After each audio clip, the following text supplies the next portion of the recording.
सरकारी में आपको स्वागत है। मैं मयंक शुक्ला जीएसटी नेशनल में आपको स्वागत करता हूं और आशा करता हूं कि सभी लोग आराम से घर पे पढ़ाई कर रहे होंगे। हम लोग स्टार्ट कर रहे थे हिस्ट्री का अपना लेक्चर कल कंप्लीट हुआ था। जैन धर्म और बौद्ध धर्म, जैन और बौद्ध, जैन धर्म और बौद्ध धर्म, इसके कुछ इंपॉर्टेंट फैक्ट हमने आपको कवर कराए थे। ठीक है, तो जैन धर्म के संस्थापक हमारे महावीर स्वामी थे, और बौद्ध धर्म के गौतम बुद्ध को ही लाइट ऑफ एशिया कहते हैं, लाइट ऑफ एशिया कहते हैं। गौतम बुद्ध को ही लाइट ऑफ एशिया कहते हैं। महावीर स्वामी का नाम था वर्धमान महावीर। ठीक है, जैन धर्म से ही तीर्थंकर शब्द संबंधित है, जैन से ही तीर्थंकर शब्द संबंधित है। अभी तक जैन धर्म के अनुसार 24 तीर्थंकर हो चुके हैं। पहले तीर्थंकर हमारे ऋषभदेव थे, और 24वें तीर्थंकर हमारे महावीर जी हैं। 24वें तीर्थंकर हमारे महावीर स्वामी हैं। इसके पहले 23वें तीर्थंकर पार्श्वनाथ थे, 23वें तीर्थंकर पार्श्वनाथ थे। 22वें तीर्थंकर अरिष्टनेमी थे, 22वें तीर्थंकर अरिष्टनेमी थे। 19वें तीर्थंकर मल्लिकनाथ थे। कौन थे भाई? 19वें तीर्थंकर कौन थे? मल्लिकनाथ ये एकमात्र ऐसे थे जो महिला थे। श्वेतांबर संप्रदाय को महिला मानता था और दिगंबर संप्रदाय को पुरुष मानता था। मल्लिकनाथ को ये 19वें थे। अच्छा, अरिष्टनेमी का जो एक नाम है वो ऋग्वेद में आया है। अरिष्टनेमी का जो नाम है वो ऋग्वेद में आया है, और अरिष्टनेमी ही हमारे भगवान कृष्ण के समकालीन थे। और इससे हमने आपको कुछ घटनाएं बताई थी जैन धर्म से कि महावीर स्वामी के को 12 वर्ष में ज्ञान प्राप्त हुआ था। ठीक है, जंभिक ग्राम में और शाल वृक्ष के नीचे निरंजना नदी के किनारे, है ना, निरंजना नदी के किनारे इनको ज्ञान प्राप्त हुआ था। निरंजना नदी के किनारे बौद्ध धर्म में गौतम बुद्ध को हुआ था। इनको ऋजुपालिका नदी के नाम, दोनों नदी के नाम जरूर याद रखना। इनकी नदी का नाम था ऋजुपालिका, इनकी मतलब जैनों की, है ना, और इनकी नदी का क्या नाम? इनकी नदी का नाम ऋजुपालिका, इनकी निरंजना। इसी को फल्गु बोलते थे, फल्गु। इनको बुद्ध पूर्णिमा के दिन प्राप्त हुआ था ज्ञान। 29 वर्ष में घर छोड़ा था इन्होंने, बौद्ध ने 29 वर्ष में घर छोड़ा, 35 वर्ष में ज्ञान मिला, और इन्होंने 12 वर्ष में ही घर छोड़ दिया था, 12 वर्ष में ही घर छोड़ दिया था। ठीक है, इनके पिता ज्ञात्रज्ञ वंश से थे और इनकी माता लिच्छवी वंश की थी। लिच्छवी के राजा चेटक की बहन थी। और इनके जो पिता थे, इनके पिता क्षत्रिय वंश से थे, इनके पिता क्षत्रिय वंश से थे, शुद्रोधन नाम था उनका, है ना। तो इस तरह से इतनी सारी बातें हमने आपको पढ़ाई थी। अच्छा, जैन धर्म जब इनको ज्ञान प्राप्त हुआ था उसके बाद इनके नाम हो गए थे जिन, अर्ह और निर्ग्रंथ। जिन और निर्ग्रंथ। जिन का मतलब विजेता, अर्ह का मतलब योग्यता, निर्ग्रंथ का मतलब बंधनहीन। ठीक है, और गौतम बुद्ध को ज्ञान प्राप्त होने के बाद ये बुद्ध कहलाए। ज्ञान प्राप्त होने के बाद ये बुद्ध कहलाए। जहां ज्ञान दिया था वो स्थान बोध गया कहलाया। पहला इन्होंने उपदेश सारनाथ में दिया था। गौतम बुद्ध ने पहला उपदेश कहां दिया था? सारनाथ में। गौतम बुद्ध ने सबसे ज्यादा उपदेश कहां दिए थे? गौतम बुद्ध ने सबसे ज्यादा उपदेश दिए थे हमारे श्रावस्ती में। सबसे ज्यादा उपदेश कहां दिए थे भाई? श्रावस्ती में। ठीक है, तो इतनी सारी बातें हम लोगों ने कल क्लियर कर ली थी। अब इसके बाद आती है बौद्ध संगीतियां। बौद्ध संगीतियां,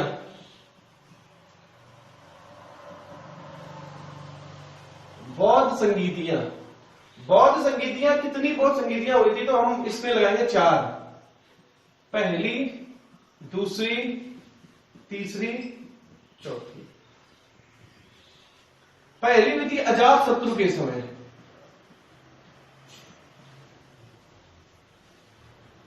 फिर कालाशोक के, फिर अशोक के, फिर कनिष्क के। ये 4 संगीतियां हुई थी। 483 ईस्वी ईसा पूर्व, ये थी 383 ईसा पूर्व, ये थी 251 ईसा पूर्व, और ईसा की पहली शताब्दी, पहली शताब्दी, ईसा की पहली शताब्दी। चौथी जो शताब्दी थी ये कश्मीर में हुई थी।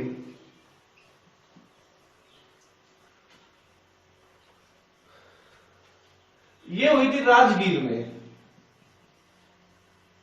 ये वैशाली में, ये पाटलिपुत्र में, ये पाटलिपुत्र में हुई थी, और ये कश्मीर में हुई थी। जो चौथी बौद्ध संगीति थी, चौथी बौद्ध संगीति थी, इसमें बौद्ध धर्म हीनयान और महायान में बढ़ गया था। हीनयान और महायान में बढ़ गया था। कश्मीर के कुंडल वन में हुई थी ये। तो ये आपकी 4 बौद्ध संगीतियां होगी। बहुत क्वेश्चन यहां से पूछे जाते हैं। पहली बौद्ध संगीति किस राजा के समय हुई? अजातशत्रु। कहां हुई? राजगीर। बेटा राजगीर नहीं, राजगीर है, राजगीर। दूसरी कालाशोक 383 वैशाली, अशोक पाटलिपुत्र, कनिष्क कश्मीर कुंडलवन। ठीक है, तो ये सीक्वेंस आप लोग याद रखना। स्क्रीनशॉट ले रहा हो तो आप ले लीजिए। ठीक है, अजातशत्रु, कालाशोक, अशोक, कनिष्क, और ये जो चौथी हुई है ये कश्मीर में हुई है, और बाकी तीनों राजगीर, वैशाली और पाटलिपुत्र। तो आपने स्क्रीनशॉट ले लिया होगा। अब हम आपने नेक्स्ट टॉपिक की ओर चलते हैं, महाजनपद। महाजनपद काल। महाजनपद काल, देखो ये महाजनपद काल क्या था और इससे इंपॉर्टेंट चीजें क्या है, ये महाजनपद काल क्यों बोला जाता है। देखो उस समय जब ये अपने जैन धर्म और बौद्ध धर्म विकसित हो गए थे, तो अपने पश्चिमी उत्तर प्रदेश और पूर्वी बिहार में, पश्चिमी उत्तर प्रदेश और पूर्वी बिहार के इलाकों में लोहे के व्यापार के लिए, बहुत सारे क्षेत्र स्थापित हो गए, बहुत सारे छोटे छोटे राज्य स्थापित हो गए, और उन्होंने अपने आप को डेवलपमेंट करना शुरू कर दिया। अर्थव्यवस्था उस समय मौजूद थी, और चांदी के सिक्कों को आहत सिक्के कहा जाता था। चांदी के सिक्कों को आहत सिक्के कहा जाता था, इसीलिए उसको महाजनपद काल कहा गया। महाजनपद काल में उत्तर प्रदेश और बिहार का बहुत सारा मैक्सिमम क्षेत्र आता था। तो जब लोहे के व्यापार के लिए इन्होंने अर्थव्यवस्था को मजबूत किया, चांदी के सिक्के बनाए, और आगे चल के सोने के और कांसे के सिक्के भी उन्होंने, सोने के सिक्के तो इनको कांसे के सिक्के उन्होंने तैयार किए थे। तो क्या हुआ भाई, जो राज्य बने थे उनमें आपस में टकराव शुरू हो गया। आपस में जब टकराव शुरू हुआ तो एक बहुत शक्तिशाली राज्य के रूप में मगध का उत्कर्ष हुआ, मगध का उत्थान हुआ, मगध का उत्थान हुआ। देखो महाजनपद काल बौद्धों के अंगुत्तर निकाय, बौद्धों के अंगुत्तर निकाय, महाजनपद काल बौद्धों के अंगुत्तर निकाय तथा जैनों के भगवती सूत्र, तथा जैनों के भगवती सूत्र, बौद्धों के अंगुत्तर निकाय तथा जैनों के भगवती सूत्र में इसका उल्लेख मिलता है। यहां से सीधा सीधा क्वेश्चन ये पूछा जाता है कि बौद्धों के किस ग्रंथ में महाजनपद का वर्णन है।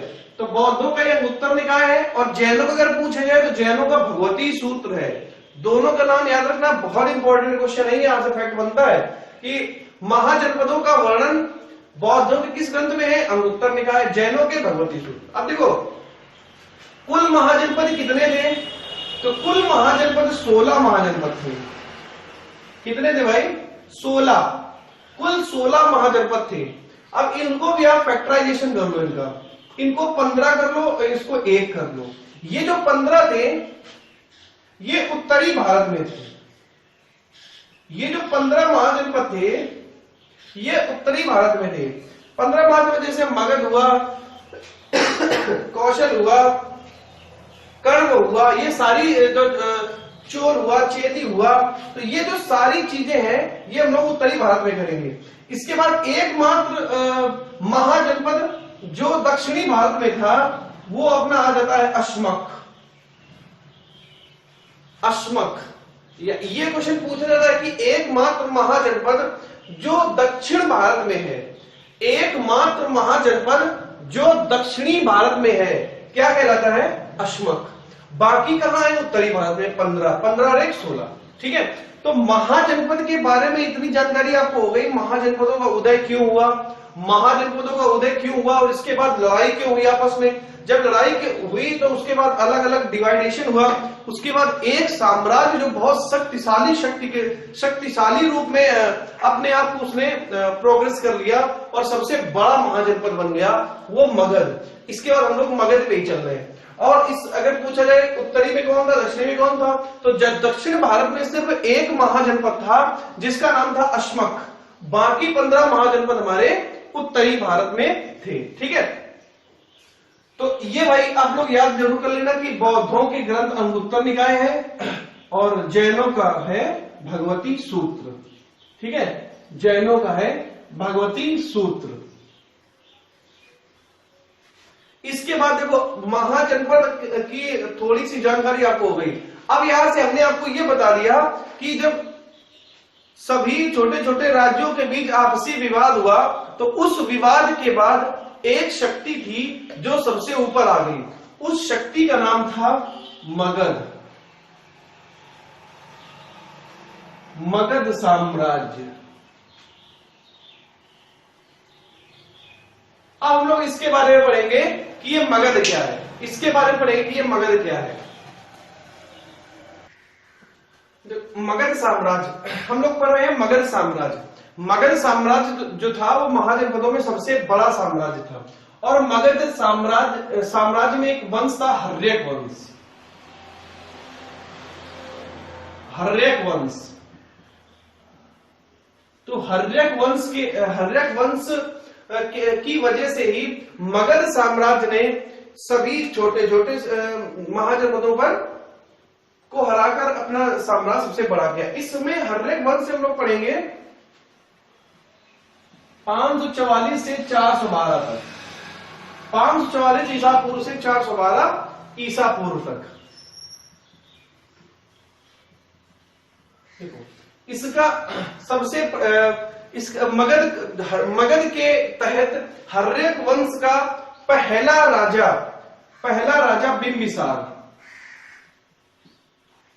बिंबिसार प्रथम शासक था। भाई इसका प्रथम शासक कौन था? बिंबिसार। हर्यक वंश का प्रथम शासक कौन था?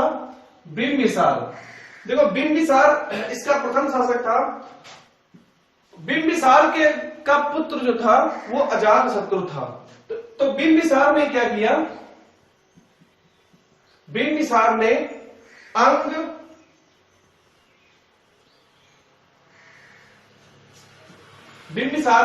पर कब्जा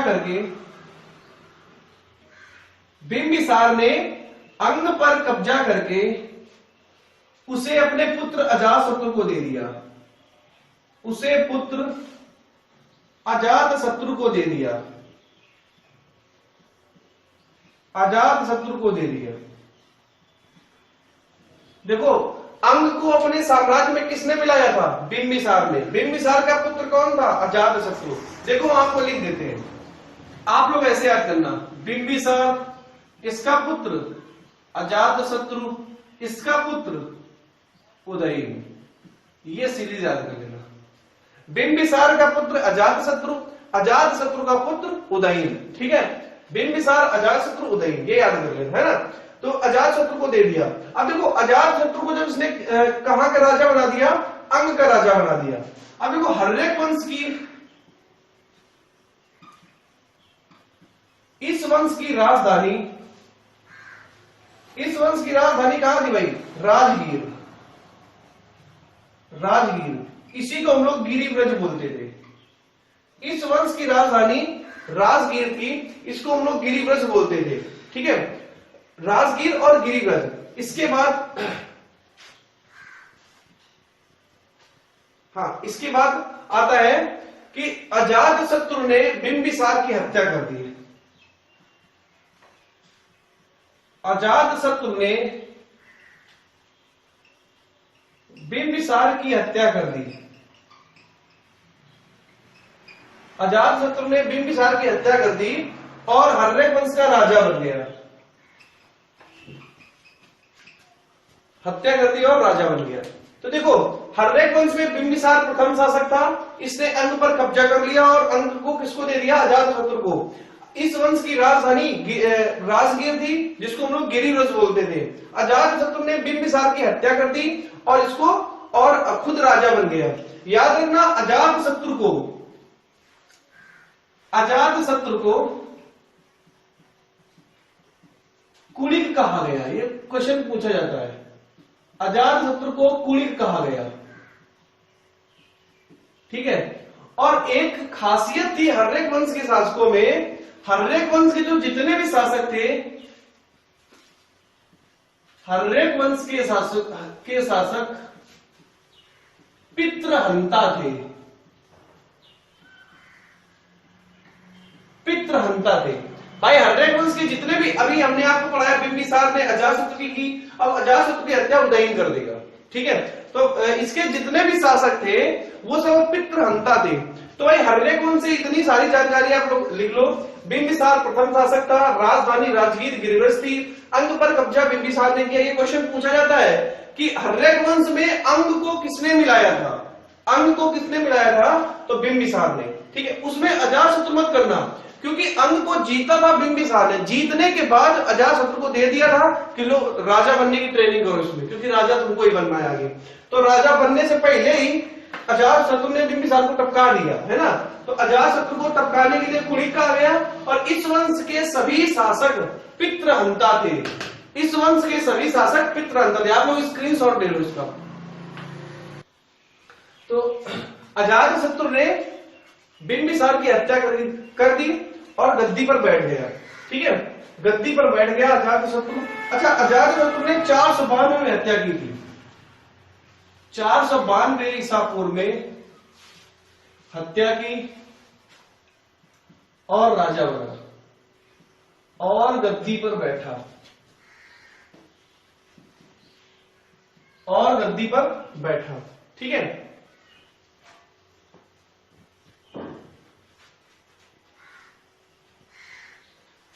इसके लिए इसने क्या किया था, काशी को जीता था। इसने काशी को जीता था, काशी को जीता था। इसके मंत्री का नाम यहां पे हम लोग पढ़ रहे हैं अजातशत्रु। इसके मंत्री का नाम वस्कार था। इसके मंत्री क्या नाम था, वस्कार। इसके मंत्री का नाम वस्कार था। अब देखो इसके बाद 460 ईसा पूर्व में उदयन ने अजातशत्रु की हत्या की।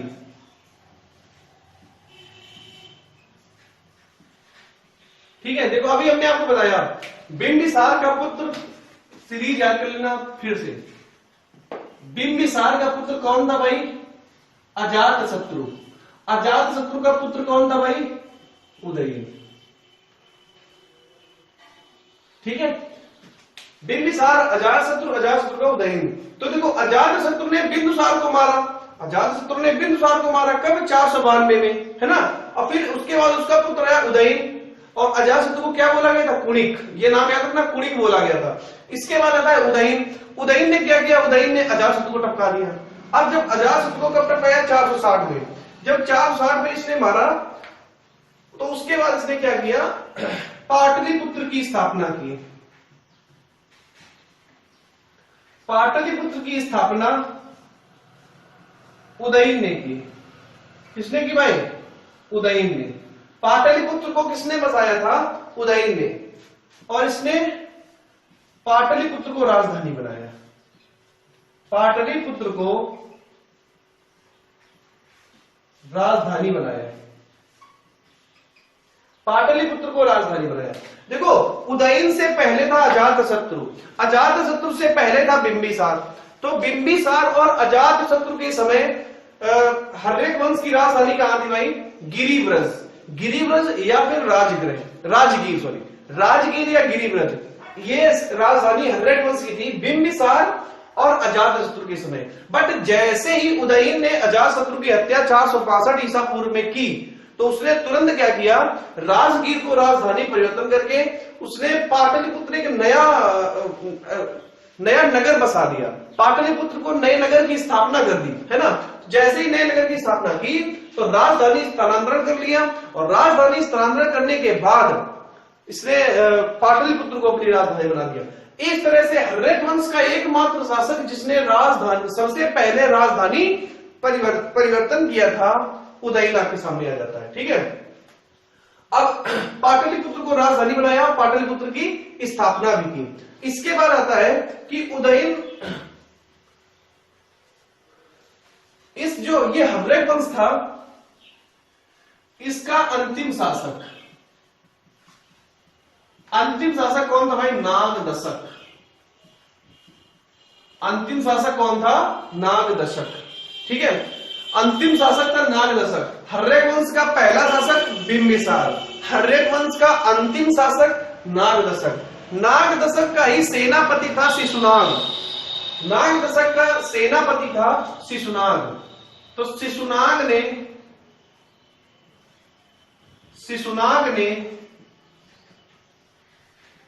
नागदशक की हत्या की।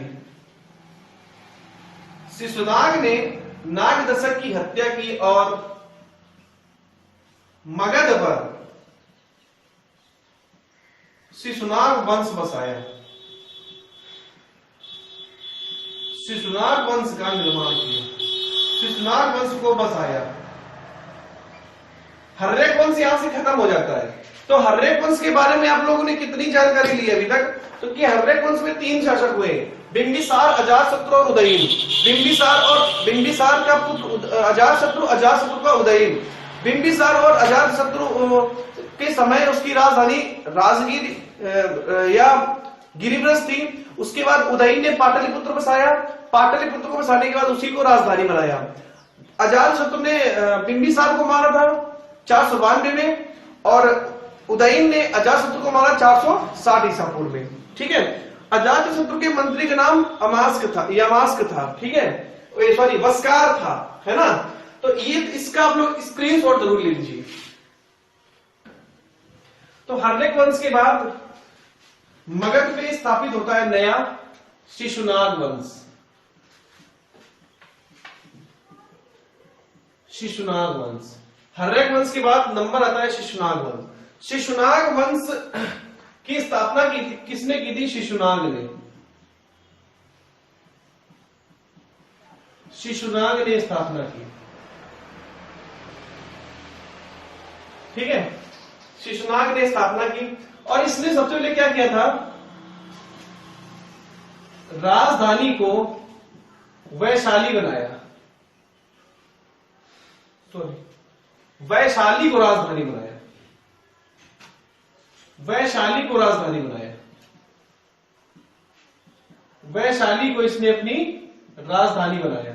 जबकि इससे पहले, वैशाली से पहले राजधानी क्या थी, पाटलिपुत्र। भाई उदयन पाटलिपुत्र छोड़ गया था ना, तो शिशुनाग ने क्या किया, इसको वैशाली कर दिया। और शिशुनाग ने क्या किया था भाई, अवंती और वत्स को जीता था। अवंती व वत्स को जीता था। इसके बाद शिशुनाग के बाद कालाशोक गद्दी पर बैठा।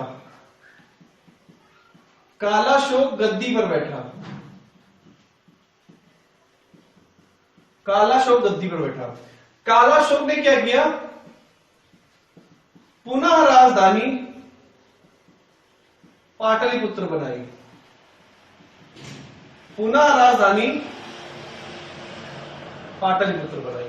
अब देखो इसमें याद क्या करना है आपको, सीधे सीधे क्वेश्चन पूछा जाता है कि पाटलिपुत्र को दोबारा राजधानी किस शासक ने बनाया था। पाटलिपुत्र को दोबारा राजधानी किस शासक ने बनाया था, तो कालाशोक। कालाशोक, कालाशोक किस वंश से संबंधित था, शिशुनाग वंश से। अब ऐसा कौन सा शासक था जिसने वैशाली को अपनी राजधानी बनाया था, तो शिशुनाग। ठीक है, अब देखो इसके बाद शिशुनाग वंश का अंतिम शासक आता है नंदीवर्धन। अंतिम शासक जरूर याद रखना भाई, नंदीवर्धन। नंदीवर्धन अंतिम शासक था। नंदीवर्धन शिशुनाग वंश का अंतिम शासक था। इसके बाद शिशुनाग वंश के बाद आता है, शिशुनाग वंश के बाद आता है नंद वंश, सबसे महान वंश।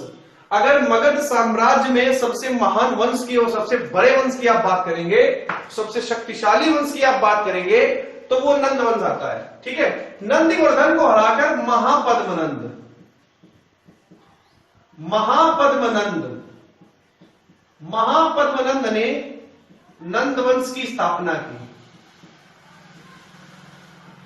नंद वंश की स्थापना की। ठीक है, महापद्मनंद ने नंद वंश की स्थापना की।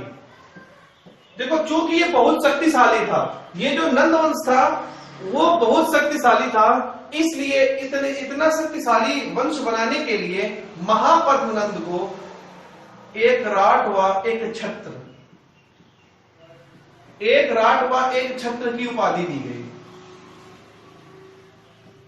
की उपाधि दी गई, एक राठ व एक छत्र की उपाधि दी गई। और इस नंद वंश का अंतिम शासक था घनानंद। घनानंद अंतिम शासक था। इस वंश का अंतिम शासक घनानंद था।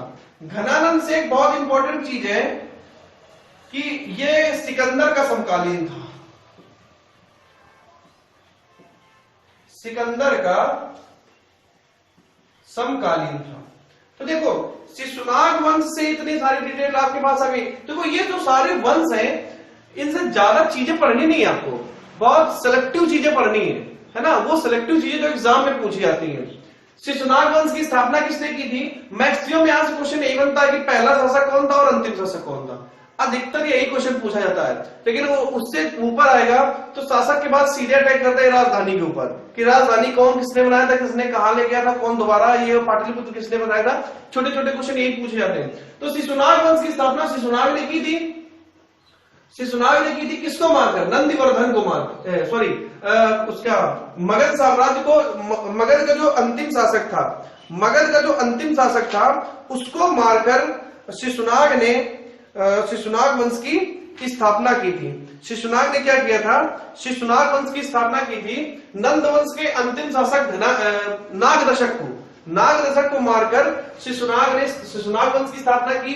राजधानी को पाटलिपुत्र से वैशाली ले गया। कहा? पाटलिपुत्र से वैशाली ले गया। और अवंती और वत्स को इसने जीता था। अवंती और वत्स को शिशुनाग ने जीता था। इस शिशुनाग के बाद गद्दी पर बैठता है कालाशोक। कालाशोक ने सबसे पहले क्या किया? राजधानी को वैशाली से सीधे फिर से पाटलिपुत्र। तो पाटलिपुत्र को पुनः राजधानी किसने बनाया?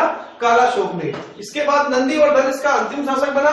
नंदीवर्धन को मारकर महापद्मनंद एक ऐसा शासक था जिसने मगध साम्राज्य के अंदर सबसे शक्तिशाली वंश नंद वंश की स्थापना की थी। इसीलिए इसको एक राठ और एक छत्र की उपाधि दी गई। महापद्मनंद को एक राठ और एक छत्र की उपाधि दी गई। इस नंद वंश का अंतिम शासक घनानंद था।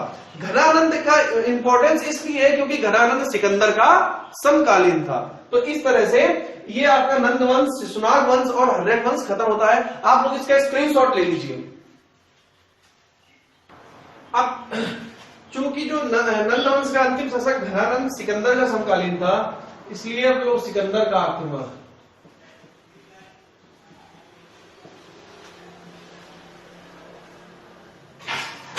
ठीक है। सिकंदर मकदूनिया का शासक था, मकदूनिया से आया था, जो यूनान में पड़ता है। मकदूनिया के शासक फिलिप से संबंधित था, फिलिप नाम याद रखना, फिलिप से संबंधित था। ठीक है। उसके बाद इसने क्या किया, ईरान को जीता।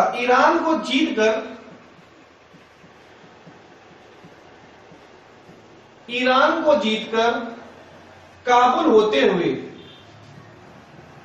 ईरान को जीतकर काबुल होते हुए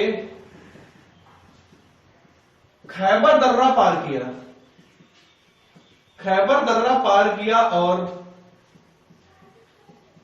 326 ईसा पूर्व भारत आया। इसने क्या किया, तक्षशिला पर आक्रमण किया, तक्षशिला पर आक्रमण किया। कहां किया था भाई, तक्षशिला पर आक्रमण किया। भाई सिकंदर का नाम सुनकर अच्छे अच्छे राजा भी अपनी तलवारें डाल देते थे। तो सिकंदर का ने जैसे ही तक्षशिला पर आक्रमण किया तो शासक था आम्भी। आम्भी ने आत्मसमर्पण कर दिया। क्या कर दिया भैया, आत्मसमर्पण कर दिया, आत्मसमर्पण कर दिया। और आत्मसमर्पण करने के बाद, हाँ, आत्मसमर्पण करने के, ना कि आत्मसमर्पण किया बल्कि उसने उसका सहयोग भी किया। ठीक है। फिर क्या किया, सिकंदर का युद्ध होता है वितस्ता नदी, वितस्ता नदी, इसी को हम लोग बोलते हैं झेलम। वितस्ता नदी किनारे सिकंदर और पोरस की लड़ाई होती है। सिकंदर पोरस की लड़ाई, पोरस एक भारतीय शासक था, है ना। सिकंदर पोरस की लड़ाई हुई। हालांकि सिकंदर जीत गया, लेकिन फिर भी उसने पोरस की बहादुरी को देखकर वहां से लौट जाना ही उचित समझा। मतलब सिकंदर और पोरस के बीच बहुत लड़ाई हुई थी, बहुत ज्यादा। रिजल्ट ये आया था कि पोरस हार गया था, लेकिन सिकंदर को इतना नस्त नाबूद कर दिया था कि सिकंदर के पास सिर्फ सांसें बची थी, बस, और कुछ नहीं बचा था। तो भाई सांसें लेके वो क्या करेगा। तो फाइनली सिकंदर ने क्या किया, उसकी बहादुरी की मतलब बड़ाई की और प्रशंसा की, और प्रशंसा करने के बाद वो वहां से चला गया। इसने क्या किया,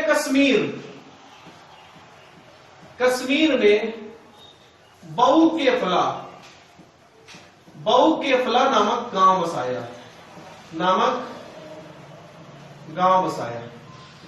बहु केफला इसके घोड़े का नाम था, याद रखना, अपने घोड़े के नाम पर गांव बसाया था,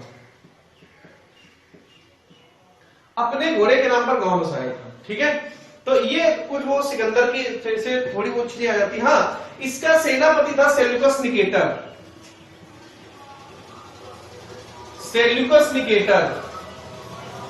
इसका सेनापति था, जल सेनापति, है ना, सेनापति जल सेनापति था। अभी हम लोग इसके आगे पढ़ेंगे सेल्यूकस निकेटर और चंद्रगुप्त मौर्य से कैसे रिलेशन हुआ था। चंद्रगुप्त मौर्य आगे चलकर सेल्यूकस निकेटर का दामाद बन जाएगा और सेल्यूकस निकेटर उसका ससुर बन जाएगा। और इसके बाद सेल्यूकस निकेटर ही मेगास्थनीज को मौर्य वंश में भेजेगा। आगे बहुत अच्छी चीज, इसी के आगे हम लोग चलेंगे। तो थोड़ी सी देखो, एक प्रोसेस आप ये समझ लो कि जब नंद वंश का अंतिम शासक था, उस समय सिकंदर के आने की हवा उड़ गई थी भारत में, कि चूंकि सिकंदर विश्व विजय के लिए यूनान से निकला था, विश्व विजय के लिए ईरान को जीत चुका था। और जैसे इसने ईरान को जीता, काबुल की तरफ बढ़ के इधर खैबर पख्तूनख्वा दर्रा होते हुए भारत में जैसे इसने एंट्री करने की कोशिश की, तो उस समय एक बहुत बड़ा विद्वान था, जिसको हम लोग बोलते हैं चाणक्य। चाणक्य बहुत बड़ा विद्वान था, और उस समय ये कहीं था नहीं, मतलब नॉर्मली ऐसे ही अपना काम करता था इधर उधर जाके। तो जैसे ही चाणक्य को ये पता चला कि सिकंदर का आक्रमण होने वाला है, तो चूंकि उस समय जब सिकंदर का आक्रमण हुआ था, तो उस समय सबसे शक्तिशाली शासक भारत में कौन था, नंदवंश, घनानंद उसका शासक था।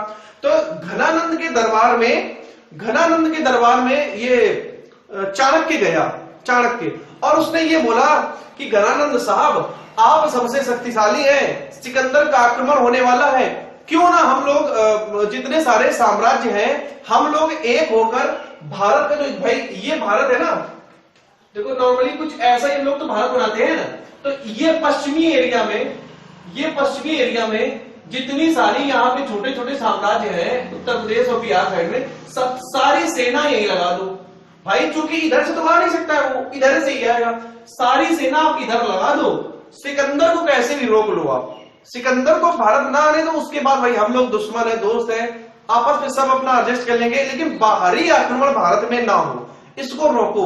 और चूंकि आप सबसे शक्तिशाली और सबसे बड़े हैं इसलिए आपकी रिस्पॉन्सिबिलिटी ज्यादा है। घनानंद ने सारे दरबार के बीच चाणक्य की बेइज्जती कर दी थी, चाणक्य की बेइज्जती कर दी थी। उसी दिन चाणक्य ने अपनी चोटी पे, अपनी जो चोटी होती ना उस पर गांठ लगा ली थी, और उसने ये वचन दिया था कि हम ये गांठ तभी खोलेंगे जब हम नंद वंश का सत्यानाश कर देंगे, जब हम नंद वंश को बर्बाद कर देंगे। फिर यही चाणक्य आगे चलकर चंद्रगुप्त मौर्य के साथ आक्रमण करेगा, चंद्रगुप्त मौर्य नंद वंश को खत्म करेगा और नए मौर्य साम्राज्य की स्थापना करेगा। और उसके बाद जब मौर्य साम्राज्य की स्थापना होगी तो फिर चंद्रगुप्त मौर्य और सेल्यूकस निकेटर का युद्ध होगा। युद्ध में इसकी जो सेल्यूकस निकेटर की लड़की है वो चंद्रगुप्त मौर्य से मोहित हो जाएगी, दोनों शादी कर लेंगे और भारत आ जाएंगे। इसके बाद सेल्यूकस निकेटर मेगास्थनीज को भारत भेजेगा जो आगे इंडिका लिखेगा। इसी तरह से हम लोग आगे अपना प्रोसेस चलाते रहेंगे। तो आज की क्लास हम लोग यही खत्म करते हैं। भाई जिसने नोट्स बनाया है आप इसको स्क्रीनशॉट लेके नोट जरूर बना लेना, और जैसे मैं आपको पढ़ा रहा हूं ऐसे नोट्स बनाते चलना। और मिलते हैं नेक्स्ट क्लास में, तब तक खुश रहिए, मस्त रहिए, मुस्कुराते रहिए, और चैनल को लाइक शेयर और सब्सक्राइब करना बिल्कुल ना भूलें। Thank you.